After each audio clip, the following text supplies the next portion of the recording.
Salvate, congregemur in Houston, ad celebrandum tubi pro Deus tubi. Tria mila coitibus machinis adificaverunt, ut quidet maxime tubi. Quattuor tantum vincere et Deus tubi arideates qui erunt. Gratiosus in victoria professio in claudem. In nomine Dei et Uri et Spiritus.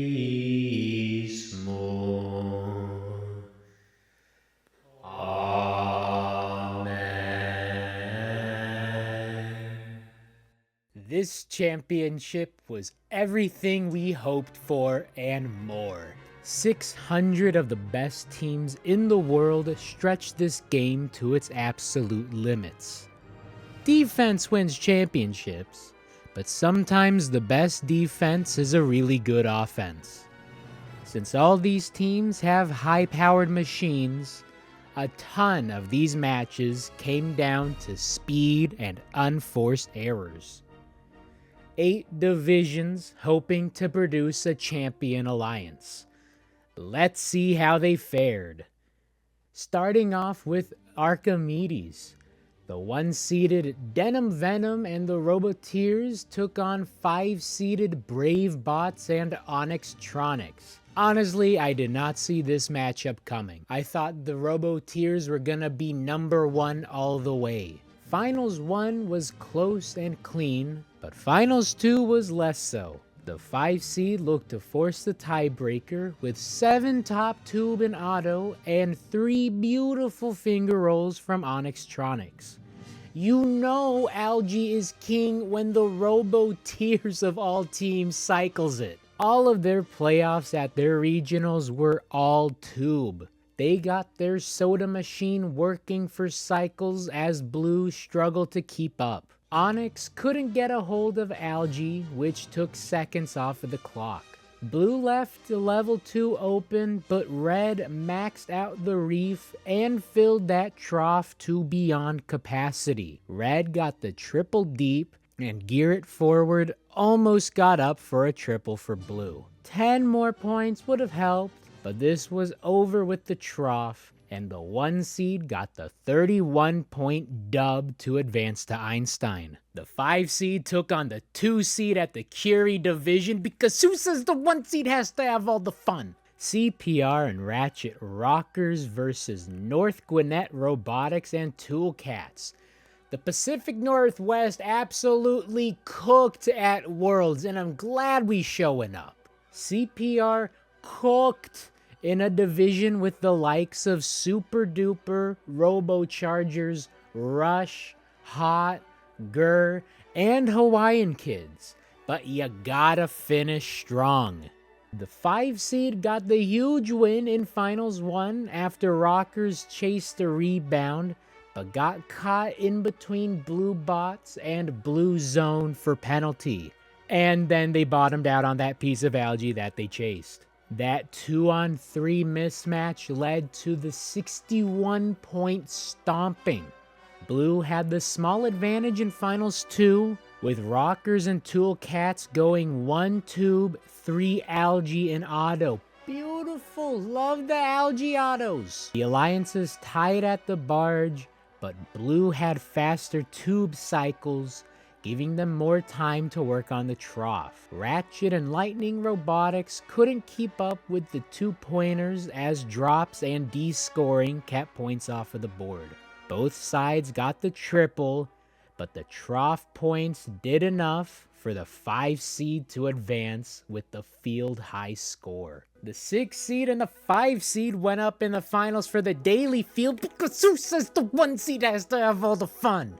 This division shocked me with how top-heavy it got. In a world where we thought, nay, hoped for a Citrus and OP matchup, the top spot went to Epic Robots. Who would have thought that a team that went 44-5 on the season with 3 regional wins might be a bit good? But I did not expect 44-15 to go 10-0. Citrus went 9-1 as the number 3 team, and OP went a paltry 7-3. Epic invited both Citrus and OP, and both declined their offer, meaning we could not have the Citrus and OP matchup. Epic ended up choosing Stipulse, meaning we couldn't have the Stipulse Robo Tigers matchup that stomped on New York in Daly. OP lost to the Citrus Alliance in round 1, but got their get back later. Thus, the Citrus Einstein streak is no more. 10 years. That's rough. The 6 seed got the close win in Finals 1, but did not want Finals 2 to be as close. This one was tied out of auto, with a Barker Redbacks Algae going to the red side. The Igniters missed their first shot, which went to the blue side, but rolled over into their barge zone with another Algae from blue side. So that let Children of the Swamp place those last Algae pieces to give red the advantage at the barge. Despite this, OP, Barker, and Nomad just had faster tube placements. That let them max out the reef, while red still had plenty of level 2 left. Blue got the triple deep, as State Line Robotics had their Hex shaft shear in their winch, causing the winch drum to snap. Translation, that broke. An insanely wild match, but the 6 seed got the 21-point win. We got the 1 seed versus the 6 seed at the Galileo finals after the 6 seed went on a run. The 1 seed was Alpha Dog Spam and Bomb Squad against the 6 seed Spartan Robotics, Waffles, and backup Electrona, who subbed in for Captain Cyber Unicorns. Safe to say that 971 isn't going back to Tank Drive. Their first season with Swerve, and they make it to their first division finals in 3 years.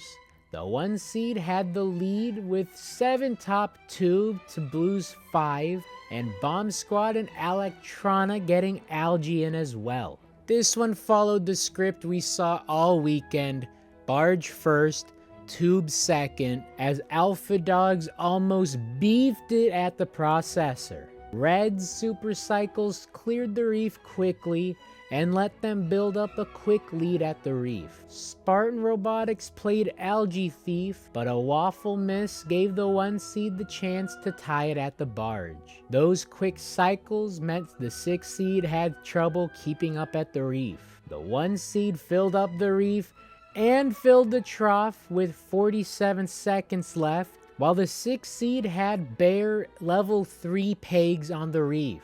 They did not max out the reef, but endgame could still be a deciding factor.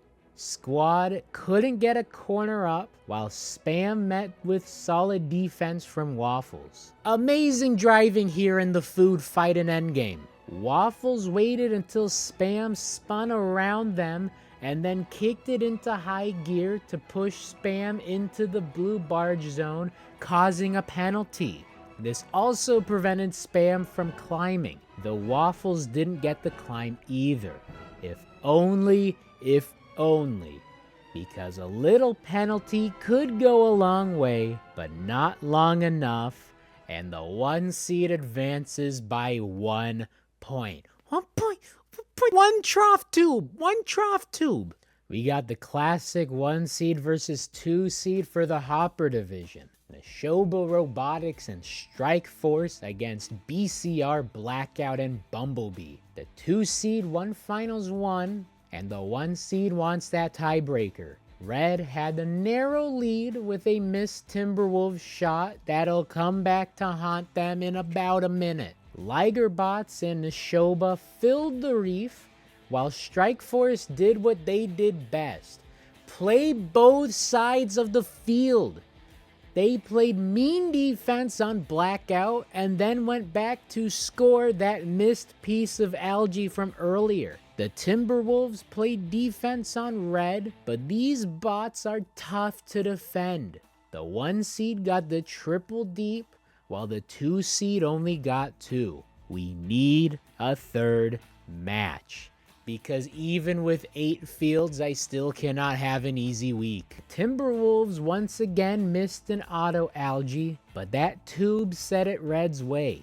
Bumblebee played defense only, and Strike Force swapped again and stole some algae. A hit with Blackout caused a fumble, but some lucky bounces made it roll into Red territory. That defense really messed with Blue's cycle times, and Strike Force went back over to clean up algae and to climb. That reef disparity is one thing, but the Red double deep to the Blues triple park is something else entirely. Rule of threes, people. Something always gotta give. And the 1 seed takes the tiebreaker and the Hopper division by 59 points. The 1 seed of Orbit and High Tide took on the 3 seed of Valor and Sonic Squirrels for the Johnson division. Love me some PNW in these finals. The 1 seed had the lead with Orbit rolling with that 5-piece top tube and auto. High Tide got 3 up, and Eagle Force got 1 with an algae. Red wasted no time clearing the reef and practically had it maxed by the time Valor made the final algae for Blue. With those fast cycles, it turned into a competition of how many tube they could stack in the trough. The answer? 21. 21 tubes in that trough! Blue may have won at the barge, but Red completely blew them out the water at the trough. Both sides got the triple deep, but the trough points gave Red the division. 21 points, man. That's too many. That's too many. The 1 seed against the 2 seed in a Milstein matchup we all felt was coming. Cheesy Bread versus Petey Knots. But it almost didn't happen. Cheesy Bread had to escape the lower bracket after falling to the 4 seed early, following a popped algae which would have come in handy in a 3-point loss. Final 1 went neck and neck to endgame when Chips caught the Cheesy Poofs in between them and the barge zone, leading to a foul for Red? Ref, that's the red zone. That's a blue bot. That should be a blue penalty. Oh no. We're getting the Cheesy Poofs in another Einstein's final. No.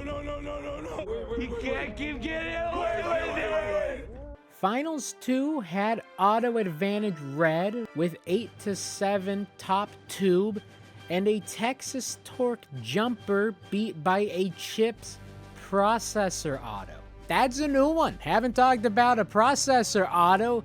Champ's bringing out all the new and crazy funky strats. But algae is the difference maker. The reef is a foregone conclusion. An algae in the processor means the Poof's human player can score it into the barge.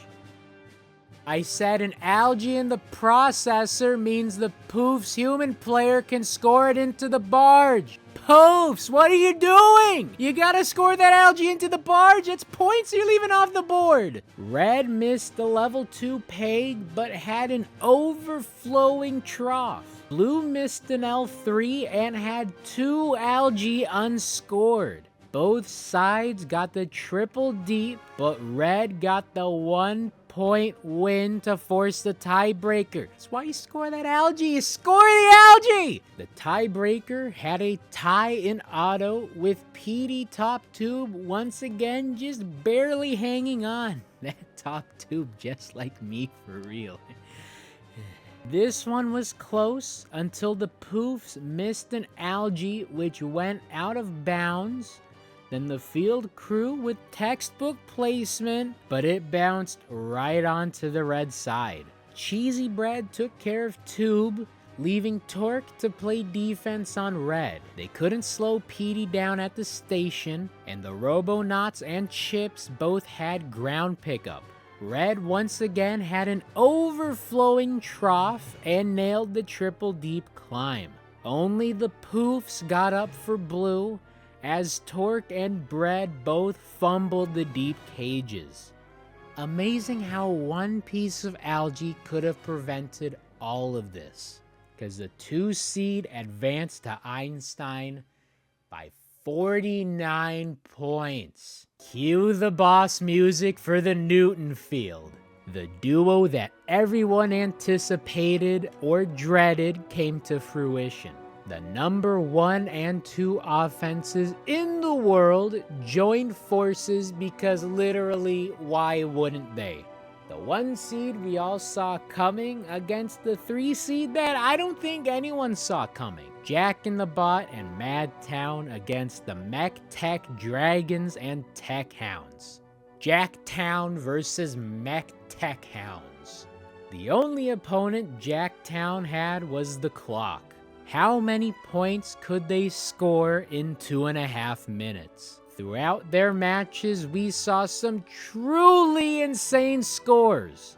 The 1 seed combined for 8 top tube and 2 level 2 in auto, while the 3 seed combined for just 4 top and 2 algae.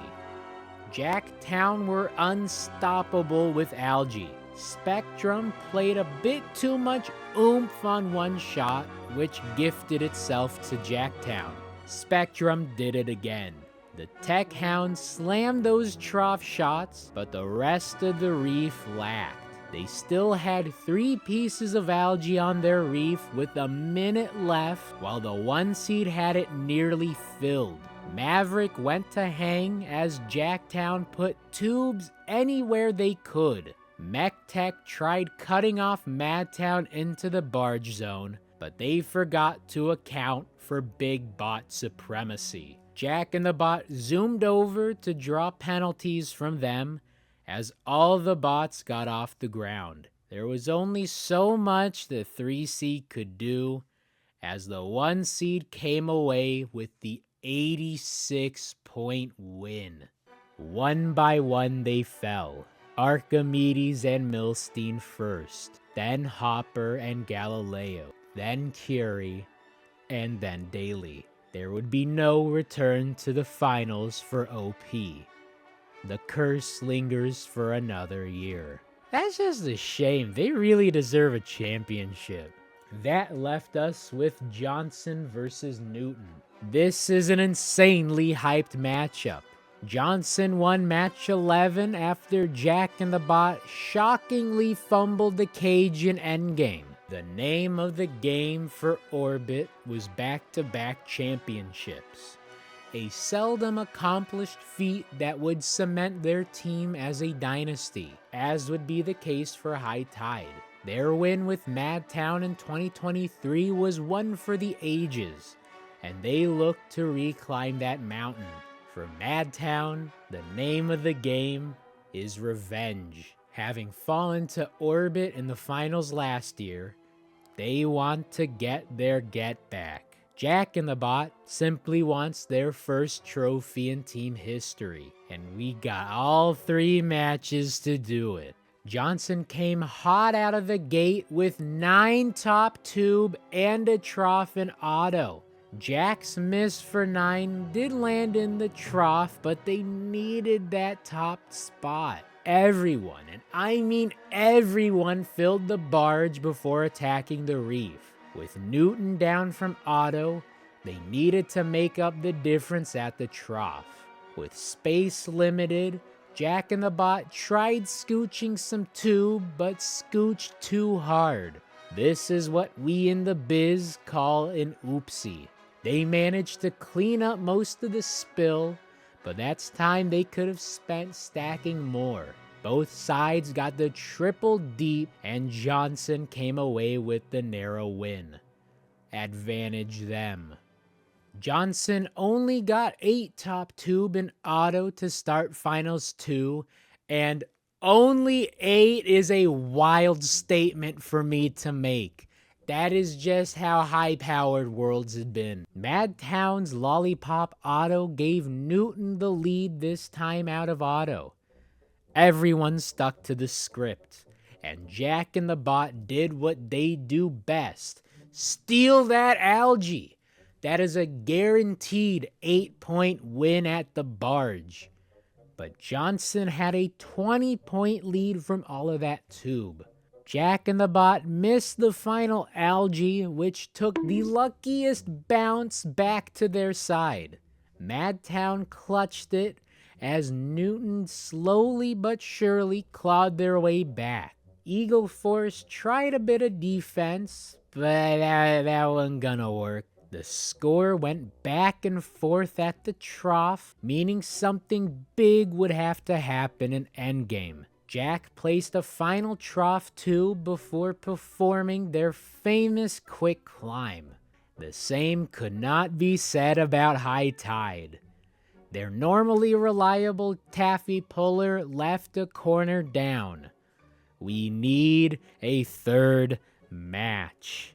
The tiebreaker looked exactly like Finals 2, with Newton having a 5-point lead out of auto. Orbit couldn't get a handle on the algae, which highlighted their only flaw. They cannot pick up algae from the ground. They had to abandon that piece for a different one, as Jack and the Bot said, "Oh, I'll take that, thank you very much." Another win at the barge for Newton, but trough can be a tiebreaker. This one was still too close to call. It would once again be decided in endgame. Jack and the Bot's climb was again incredibly clutch. High Tide spilt a couple trough tube and cleaned it up with 10 seconds left. It's not enough. Their taffy puller once again left one corner on the ground. It's not enough. The dust clears, and the Newton Alliance comes out on top. Let's meet our champions. 1323 Madtown Robotics are no strangers to this stage. They made it to 3 straight finals appearances, which is a run we rarely see in first. Their second title in 3 years and third in 5 seasons. They ended the potential for an Orbit and High Tide dynasty and instead cemented a dynasty of their own. This one was a long time coming for Jack and the Bot.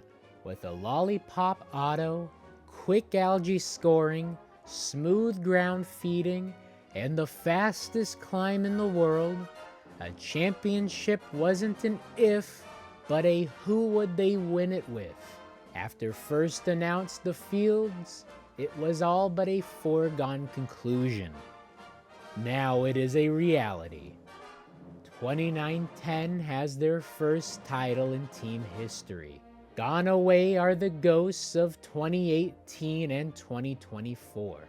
Back in my day, I don't think this team was on anyone's list of PNW teams to win Worlds. The team you see now did not happen overnight, but the culmination of around about a decade of innovation and development into their technology. You can thank Swerve for that. And they say I don't talk about Indiana. 4272 Maverick Robotics were finalists at the Indiana State Championship, but they claimed the ultimate prize on the highest stage. Their cycles helped the Jacktown duo in all of their playoff matches. and become the first Indiana team to win Worlds since Team 71. Team Hammond did it all the way back in 2004. Tag yourself if you weren't even alive in 2004. I need more reasons to feel old. 50-26, the Iron Panthers. Sure, they didn't get any screen time in the playoffs, but a win is still a win. They were finalists at Arizona East this year and have only won one other event in their team's history. It was the 2019 championship with Madtown. Truly the Miami Marlins of FRC. If you know, you know. Maybe they should just not win regular season events. I'm kidding, but you know, maybe. So congrats to our champions and congrats to all the other teams who competed at Worlds. Another FRC season is in the books, and luckily for us, the tube gods have found favor with all of our tube offerings, so this year's tube harvest shall be bountiful. It's bountiful. Yes. Yes. I will see you in the bits, and then for some top 10s, maybe a bit of off-season action, and then 2026. Can you dig it? Can you dig it? So until next time, remember, gracious in victory, professional in defeat. Amen. The two best alliances in the world duking it out to see who's going to be our 2025 Reefscape World Champs. And folks, we have a winner, the